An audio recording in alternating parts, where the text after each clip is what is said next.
Hey guys, and welcome back to this channel. In this video I'll be showing you guys how you can create this really cool text effect on Canva.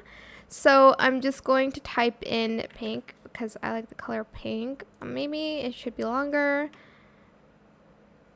Pastel pink, I don't know. I'm just going to make it bold, and you can use any font that you would like to. I don't know which one I should use, honestly. I'll just use this one. And I'm going to color it pink, of course.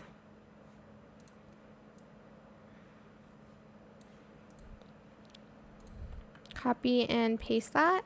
Go to the effects section and then select hollow, and you're going to change the color of that outline. Then you're going to go to video. I'm just going to type in pink smoke.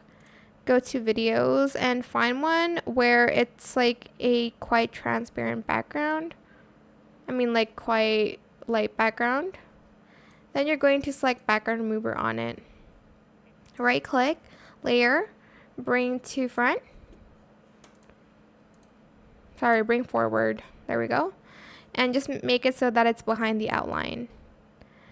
I think I'm going to change the color to a darker pink so you guys can see it a little bit better, or just too black so you guys can see it. But that is it for this video. I hope it was helpful for you guys. Don't forget to like, comment, share, and also subscribe to this channel if you haven't done that already. If you have any more questions about this video, just leave it in the comment section down below. I will try my best to answer them all for you guys. And if you found this video helpful, please click the thanks button as well. That is it. Thank you so much for watching. Bye.